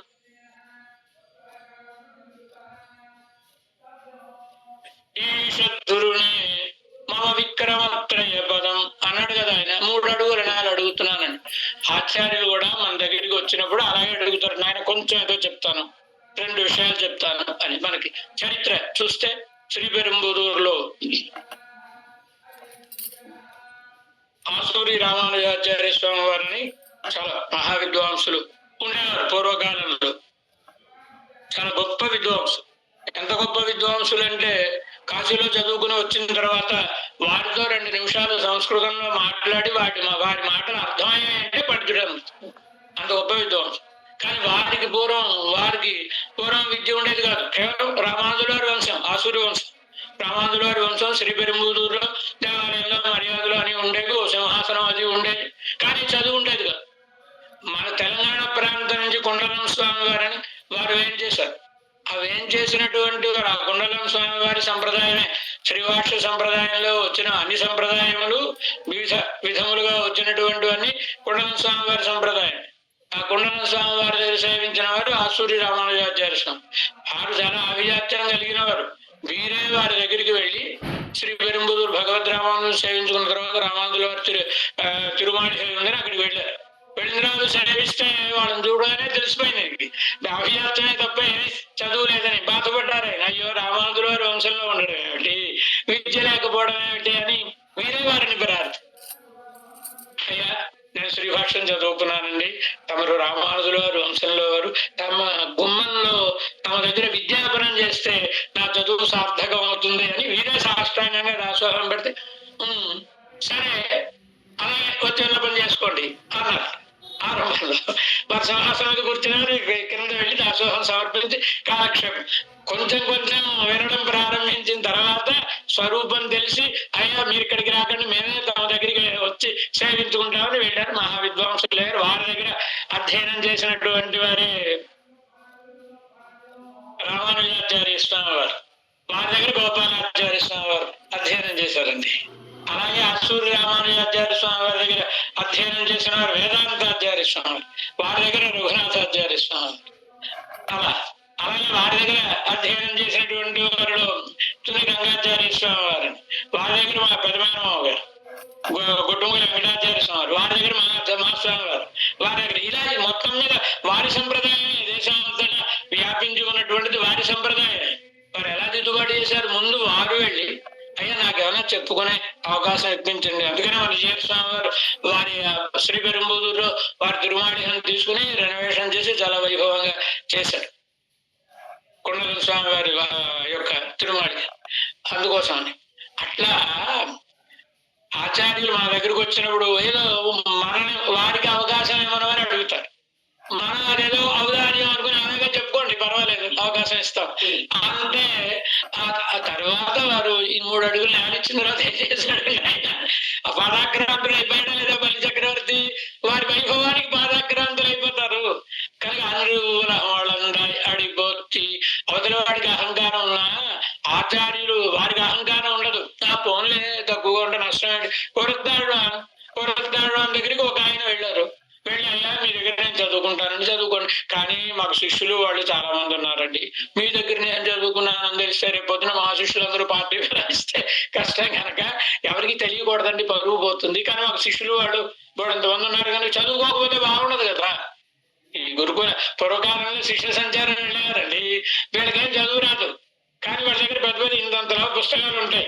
ఏమిటా ఇంట్లో వాళ్ళ తాతగారు ఈయన శిష్యుడే, తండ్రి గారు ఈయన శిష్యుడే, ఎంతమంది కొడుకులు ఈయన శిష్యులు, ఇవన్నీ పట్టుకుని పెడతారు. మరి వాళ్ళకి ఏమైనా ముక్క చెప్పాలిగా, ఓ పండితులు వీళ్ళు కుదుర్చుకుని పట్టుకెడతారు. వాళ్ళు అడుగుతారు ఏమంటే అయ్యా నాకు సందేహం చెప్పండి రామాయణంలో అని. ఈ మాత్రానికి రాయలేదు మా శిష్యుడు చెప్తాడని చూపిస్తా పండితుడు చెప్పేస్తాడండి. ఈయన ఇంత పండితుడు అయితే మా గురువు గారు ఇంకెంత పండితుడు అనుకోవాలి కదా, అలా ఉంటుంది. కనుక ఈయన మాకు శిష్య సంచారం బాగా ఉందండి, కనుక నేను ఇంత గొప్ప వంశానికి చెంది మీ దగ్గర చదువుకున్నానంటే నాకు బరువు తక్కువ, కానీ నాకు చెప్పాలండి అంటే అయ్యో ఈ మహాభాగ్యం మీకు విజ్ఞాపనం చేసుకోవడం మహాభాగ్యం అని కొరతాడు అని కాలక్షేపం సాగేది. ఎక్కడ వెయ్యికాళ్ళ మండపం శ్రీరంగం, అక్కడైతే ఎవరు రారని ఒక బొమ్మలు కూర్చొని కాలక్షేపం చేస్తారు. అయినా ఎప్పుడో వీళ్ళ కాలం ఉండకపోతే ఏదో టూరిస్ట్ వసతికి 10 మంది వెంకటస్వామి వెళ్ళాలని వస్తారు కదా, వస్తూ ఉంటే అది చూడగానే ఈయన ఈ వ్యాసపీఠాన్ని ఒక్కసారి వినే ఆయన దగ్గరికి దోసి ఈయన చేతులు అడిగే అలాగండి అనేవారు కొరుతారు. అంటే వినేవాళ్ళు ఆయన దగ్గర ఏం చదువుకుంటున్నారు అని అనుకోవాలని. కనుక వారికి ఏమీ అహంకారం ఉండదు, ఏదైనా పర్వాలేదు. నందీశ్వర్ వారి దగ్గరికి ఒక ఆచార్యుల వారు వెళ్ళారు. వెళ్ళి నాకు భగవద్ విషయం చేయించాలని ఉందండి తమ దగ్గర. ఆయన చాలా గొప్ప వంశానికి చెందినటువంటి ఆయన అడిగారు నందీశ్వర్ వారిని. ఆయన చాలా పెద్ద వయసు అయిపోయింది, అప్పటికే 100 సార్లు భగవద్ విషయం కాలక్షేపం చెప్పేశారండి. ఆయన శతాభిషేకం చేసుకున్నారంటారు కదా. అయ్యా నేను ఇప్పుడు చెప్పడం లేదండి, కానీ మా శిష్యుడు నంబిళ్ళై చాలా బాగా చెప్తున్నాడండి, చెప్తాను మీరు ఆయన దగ్గర చదువుకోండి. నంబిళ్ళై దగ్గర మీరంటే సన్యాసులు కనుక సన్యాసుల దగ్గర చదువుకున్నా మనకేమీ తక్కువగానే ఉండదు కనుక మీ దగ్గర చదువుకున్నాం. ఇప్పుడు ఆయన దగ్గరికి వెళ్ళాలంటే వాళ్ళ ఆచార్యతను ఏం చెప్పుకోవాలి, దాసోహం పెట్టుకోవాలి, ఎన్ని వినాలి. అదే నీవేది పర్వాలేదు, దాసోహం పెట్టకర్లేదు, వినొచ్చు, మీకు వినాలంది కదా. నంబిళ్ళై గారిని పిలిచి వీరికి కాలక్షేపం చెప్పండి, మీకు దాసోహం పెట్టరు సుమా, మీరే దాసోహం పెట్టాలి. అలాగే ప్రతిరోజు నంబిళ్ళై గారు గోపాలాచార్య స్వామి అలాగే ఉండేదండి. అని ఒక్క నిమిషం లేట్ అయ్యామనుకోండి మన ఆసనం ఆయనే వేసి ఆయన ఆసనం ఆయన వేసుకుని కూర్చుని ఉండేవారండి. పిల్లలు ఒక్క నిమిషం భయం వచ్చేస్తే వారికి అమ్మో ఆలస్యం అయితే అవతారం పడిపోతాం కదండి, అలా ఉండేది. అలా ఈ నమ్మిడ గారు వీరే వారికి కూడా ఆసనం వేసి వీరే పెట్టుకుని వారు ఏం చేయగానే దాసోహం సమర్పించి చెప్పేసి కాలక్షేపం సేవిస్తూ ఉన్నారు. 4 రోజులు విన్న తర్వాత స్వరూపం తెలిసింది ఆయన. ఆచార్యులు ఏంటి, ఆయన మనకి దాసోహం పెట్టడం ఏంటి, మనం వెళ్ళి దాసోహం పెట్టి వినాలి కానీ అని, అయ్యా మీరు దాసోహం పెట్టకండి రేపటికి నేనే దాసోహం పెట్టుకుంటాను మీకు అన్నారు. అయ్యా వీల్లేదు, మా ఆచార్య ఆజ్ఞ దాసోహం పెట్టి కాలక్షేపం చెప్పండి, మా గురువు గారి ఆజ్ఞ కనుక మీరు దాసోహం పెట్టడానికి వీల్లేదు అనగానే ఈయన మళ్ళీ నంజీరు గారికి వెళ్ళి, అయ్యా నేను దాసోహం పెడితే ఒప్పుకోవడం లేదండి, మరి కాలక్షేపం ఎలా సాగుతుందండి అంటే మళ్ళీ నమ్మిళ్ళ గారిని పిలిచి వారు దాసోహం సమర్పిస్తారు స్వీకరించి సాగించండి అని మళ్ళీ నంజీరు గారు చెప్పారు. ఇది అహంకారాన్ని జయించి అవతలి వాళ్ళ అహంకారాన్ని చాలా చిన్నగా వెళ్ళి వాళ్ళని అడిగి వాళ్ళ వల్ల తాను ఉపకారం పొందుతున్నట్లుగా నటిస్తూ వాళ్ళకి అహంకారాన్ని తొలగించి ఎంత ఐశ్వర్యం ఇచ్చాడండి భగవంతుడు. తననే ఇచ్చేసుకున్నాడండి బలిచక్రవర్తికి. ఆచార్యులు కూడా తానే వస్తులైపోతారు కదండి. అలా అది అన్ని ఉలహమడంద అడిపోచ్చి అహంకారాన్ని తగ్గిస్తే సరిపోదు, అహంకారం పుట్టిన చోటుకు వెళ్ళాలి. పుట్టిన చోటు అంకండి. రావణాసురుడు అంటేనే కరుడుగట్టిన అహంకారం కదా, అహంకారంతో కూడిన మనస్సేగా రావణాసురుడు అంటే. కనుక అక్కడికి వెళ్ళి మరి జైత్రయాత్రలు ఆచార్యులు దేశమంతా తిరుగుతూ జైత్రయాత్రలు చేయడం ఎందుకోసమని, ఎక్కడెక్కడ అహంకారం ఉందో దాని అంతా నశింపజేయడం కోసమని కదా. ఆ రీతిగానే ఆచార్యుల యొక్క వ్యాఖ్యాన వైఖరిని తిలకిస్తే కన్ను కుణిలా వెరింద కడల్ పోతి జోడలు పుచ్చుకుని చెట్టును కొట్టారండి.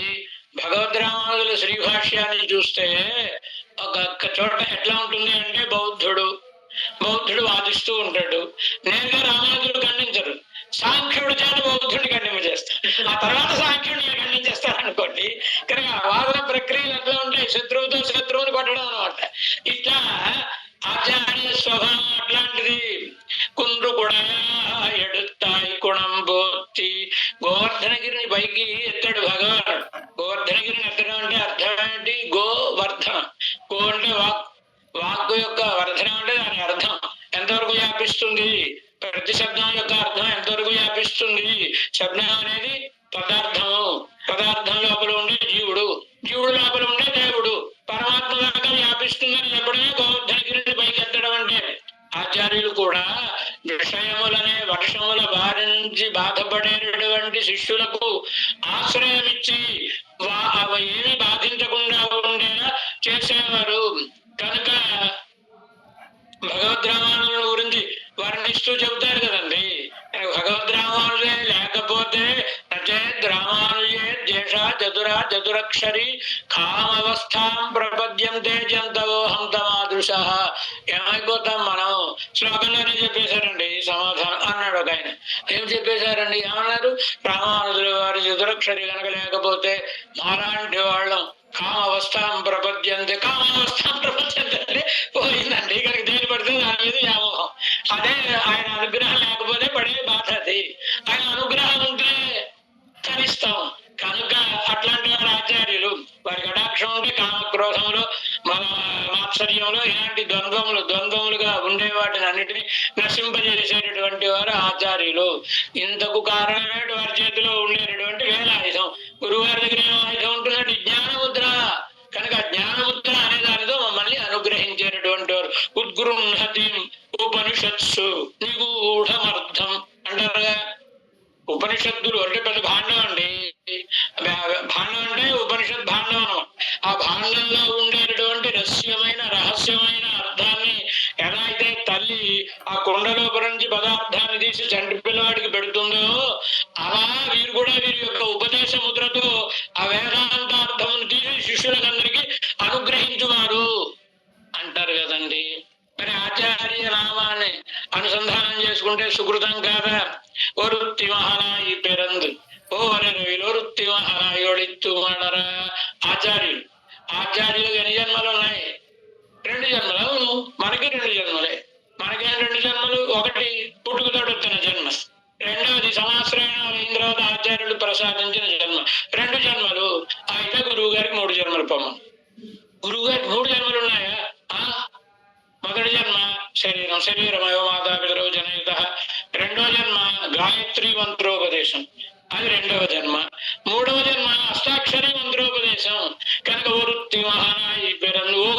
ఓరరవిలు అంటే ఒక రాత్రి అంటే సంసారం అనే కాలరాత్రి. ఈ సంసార మండలంలో వృత్తి మహానాయి పెరందు. ఒకటి గాయత్రి మంత్రం, మరొకటి అష్టాక్షరి మంత్రం. గాయత్రి మంత్రం ద్విజత్వాపాదకము, బ్రాహ్మణత్వాన్ని ఇచ్చేదండి. అష్టాక్షరి మంత్రము అజత్వాపాదకము, అసలు పుట్టుక రాకుండానే ముక్తిని ప్రసాదించేటటువంటిది. వీటి వలన సత్తను పొందినటువంటి వారు ఆచార్యులు. అట్లాంటి విద్వాంసులు ఏం చేస్తున్నారంటే వైద్యులు నెరుపెన్న నెడుమాలే అన్నట్లుగా వారు ఏం చేస్తున్నారంటే అమ్మో మనం చీల్చి చెండాడుతారని ఈ కుమతముల వాళ్ళందరూ కూడా భయపడిపోతూ ఉండేటటువంటి రీతిగా పాషండ ద్రుమషండ దావదహని దహన చార్వాక శైలాసని ఏదో చెప్తారు కదండి, మనకి ధాటి పంచకంలో వర్ణిస్తారు కదండి. భగవద్ రామానుజులు అంటే ఎలాంటి వారు? పాషండ ద్రుమ షండ దావ దహన. పాషండులు అనేటటువంటి వృక్షాలతో ఉండే అరణ్యాన్ని తగులబెట్టేసే అగ్నిహోత్రం లాంటి వారు భగవద్ రామానుజులు. జయనేభ కంఠీరవ మాయాది భుజంగ భంగ గారుడ అని అన్నారు కదా, గరుడ అని ఇలా అనమాట. సరే, కనుక ఆచార్య వైభవాన్ని వర్ణించారు. మిగతా విశేషాలు రేపటి దినం మనం అనుసంధానం చేసుకుంటాం. వృత్తి మహానాయి బెరందు వృత్తి మహానాయుడి వడర